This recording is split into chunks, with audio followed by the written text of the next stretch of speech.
আশা করি আপনারা সকলে ভালো আছেন, সুস্থ আছেন। আজকে শুভ বিজয়ার প্রীতি শুভেচ্ছা ও ভালোবাসা জানিয়ে আমি আপনাদের কাছে একটা ইলিশ মাছের রেসিপি নিয়ে চলে এসেছি। আমার ঝুলি থেকে এই রেসিপিটা নিয়ে এসেছি। তো দেখুন, এখানে আমি নুন হলুদ মাখিয়ে দিলাম। তো এটা দিয়ে আমি কি রান্না করব ইলিশ মাছ দিয়ে, সেটা আমি আপনাদের সঙ্গে শেয়ার করব। আর সেটা দেখতে গেলে চলে আসতে হবে আমার ইউটিউব চ্যানেল কখনো সখনোতে, সেখানেই দেখে নেওয়া যাক আমি আজকে কি রান্না করছি। তাহলে চলুন কখনো সখনোতে দেখে নিই। এই দেখুন বন্ধুরা, এখানে আমি 5 পিস পেটির মাছ আর একটা 5 পিস মাছ নিয়েছি, 4টে পেটি আর একটা দাগা নিয়েছি। তো আজকে আমি এই মাছ দিয়ে একটা রেসিপি বানাবো। তো বন্ধুরা, তার আগে আমি বলে দিই, এতে তো নুন হলুদ দিয়ে দিলাম। দেখুন, নুন হলুদও মাখানো হয়ে গেছে। তো আপনাদের পুজো কেমন কাটলো বলুন। পুজোয় সকলকে কিন্তু আমার বিজয়ার বড়দেরকে প্রণাম, আর আমার সমবয়সী বন্ধুদেরকে প্রীতি শুভেচ্ছা ভালোবাসা, আর ছোটদেরকে আশীর্বাদ জানাই। আশা করি আপনারা সকলে ভালো আছেন, পুজো ভালোই কেটেছে। তো চলুন আমি এবার মাছটা ভেজে নিই। এখানে মাছটা আমার নুন হলুদ মাখানো হয়ে গেছে। এই দেখুন বন্ধুরা, আমি গ্যাসের চুলে একটা প্যান বসিয়ে দিয়েছি, তেলও দিয়ে দিয়েছি, তেলটাও গরম হয়ে গেছে। এর মধ্যে দিয়ে দিলাম সামান্য একটু নুন। নুন দিলে মাছগুলো লেগে যাবে না, সেই জন্য একটু নুন দিয়ে দিলাম। এবার একটু এটা নেড়ে দিই, দিয়ে এবার আমি মাছগুলো ভেজে নেব। আর বন্ধুরা দেখুন, আমি তেল দিয়েছি বেশ অনেকখানা। এই যে ইলিশ মাছ ভাজবো, এই ভাজার যে তেলটা, এই তেলটা আপনারা খেয়েছেন কিনা জানি না। ইলিশ মাছ ভাতের সঙ্গে যেমন আমরা ঘি খাই, সেরকম এই মাছ ভাজা তেলটা খেলে দারুণ খেতে লাগে, জানেন তো। ভাতটা দারুণ ভালো লাগে খেতে। তো সেই জন্য একটু তেল দিয়েছি বেশি করে, এই তেল দিয়ে ভাত খাওয়া যাবে। তো চলুন মাছটা আমি এবার ভেজে নিই। এই দেখুন বন্ধুরা, মাছগুলো আমি বেশ উল্টে পাল্টে ভেজে নিয়েছি। এবার আমি মাছগুলো তুলে নেব।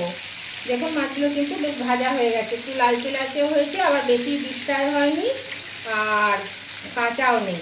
তো মাছগুলো এবার আমি তুলে নিচ্ছি। আর এই তেলটা কিন্তু আমি তুলে নেব, আবার নতুন করে একটু তেল দেবো। দেখুন বন্ধুরা, আমি আবার একটুখানি তেল দিয়েছি, একটু তেল ছিল আর একটু তেল দিয়েছি। এর মধ্যে দিয়ে দিলাম 1/2 চামচ কালো জিরে আর 3টে কাঁচা লঙ্কাকে ফাটিয়ে আমি এর মধ্যে দিয়ে দিলাম।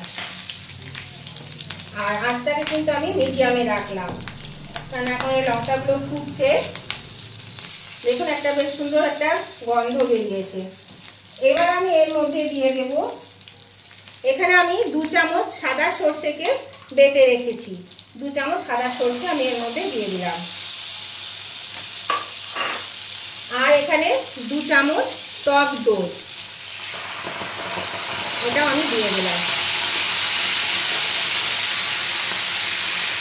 এবার এটাকে ভালো করে, আঁচটা কিন্তু আমি একদম কমিয়ে দিয়েছি বন্ধুরা। আঁচটা কমিয়ে দেবে, নাহলে ছিটকাবে আর মশলাটাও কিন্তু পুড়ে যাবে।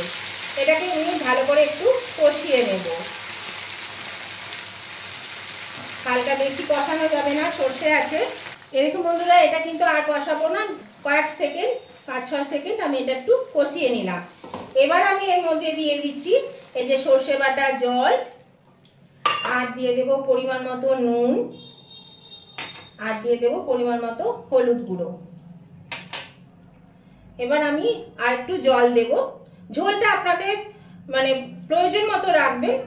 আজকে এটা আমি আপনাদেরকে দেখাচ্ছি ইলিশ মাছের তেল ঝাল। তো এবার ঝোলটা আপনারা আপনাদের প্রয়োজন মতো রাখবেন। যদি বেশি লাগে তাহলে সেরকমভাবে জল দেবেন, আর কম খেলে কম করে জল দেবেন।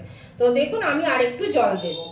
এই দেখুন বন্ধুরা, আমি আরেকটু জল দিয়ে দিয়েছিলাম আমার প্রয়োজন মতো। আর ঝোলটা দেখুন ফুটতে শুরু করেছে। এবার আমি মাছগুলো দিয়ে দিচ্ছি, যে ভেজে রেখেছি মাছ, এই মাছটা আমি দিয়ে দিচ্ছি এর মধ্যে।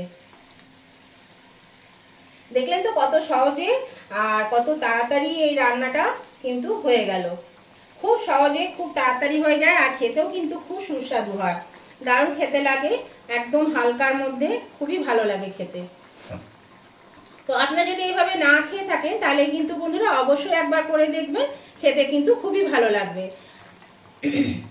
আর নতুন বন্ধু যারা এখনো আমার চ্যানেলটা সাবস্ক্রাইব করেননি, তাদের কাছে আমার অনুরোধ, অবশ্যই কিন্তু আমার ভিডিও দেখতে দেখতে আমার চ্যানেলটাকে সাবস্ক্রাইব করে আমার পাশে থাকবেন, আর পাশে থাকা বেলটা অবশ্যই ক্লিক করে দেবেন। তাহলে আমি যখনই আমার নতুন নতুন ভিডিও আপলোড করব সাথে সাথে নোটিফিকেশন আপনাদের মোবাইলে পৌঁছে যাবে, আর সবার আগে আপনারা আমার ভিডিও দেখতে পাবেন।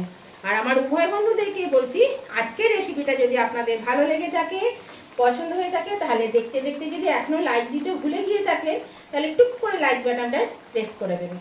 আপনাদের একটা লাইক আমাকে এগিয়ে নিয়ে যেতে অনেকটা সাহায্য করে। আর কেমন লাগলো আজকের এই রেসিপিটা? খুব সহজ সরল, খুব সুস্বাদু কিন্তু এই রেসিপিটা, জানেন তো, খুব ভালো লাগে খেতে, একদম হালকা আর খুব তাড়াতাড়ি হয়ে যায়। এই রেসিপিটা যদি আপনাদের ভালো লেগে থাকে, তাহলে আপনাদের বন্ধু বান্ধব আত্মীয় স্বজন সকলের কাছে একটু পৌঁছে দেবেন। তার জন্য কি করতে হবে? প্রচুর পরিমাণে শেয়ার করে দিতে হবে। আপনারা সবাই কিন্তু প্রচুর পরিমাণে শেয়ার করে দেবেন। আর কেমন লাগলো সেটা জানাতে কমেন্ট করতে ভুলবেন না, অবশ্যই কমেন্ট করে জানিয়ে দেবেন আজকে রেসিপিটা আপনাদের কেমন লেগেছে। আপনাদের একটা কমেন্ট আমাকে পরবর্তী রেসিপি বানাতে অনেকটাই উৎসাহিত করে, সেই জন্য অবশ্যই কমেন্ট করতে ভুলবেন না। তাহলে উভয় বন্ধুদেরকে আবারও বলছি, অবশ্যই লাইক শেয়ার কমেন্ট করে জানাবেন কেমন লাগলো আজকে রেসিপিটা। দেখুন এটা কিন্তু হয়ে গেছে, এবার আমি এটা নামিয়ে নেব। এরকম বন্ধুরা গ্যাসটা অফ করে দিয়েছি, এবার আমি মাছটা তুলে নিচ্ছি। আর এই যে গ্রেভিটা আমি রেখেছি, এটা কিন্তু এতটা পাতলা থাকবে না। এটা আপনারা সবাই জানেন সর্ষে বাটা আছে, যেই এটা মানে ঠান্ডা হবে তখন কিন্তু এটা বেশ জমে যাবে। তো সেই জন্য কিন্তু একটু বেশি পরিমাণে ঝোলটা রাখতে হবে, যাতে আমার ভাতের সঙ্গে ঠিকঠাক হয়ে যায়।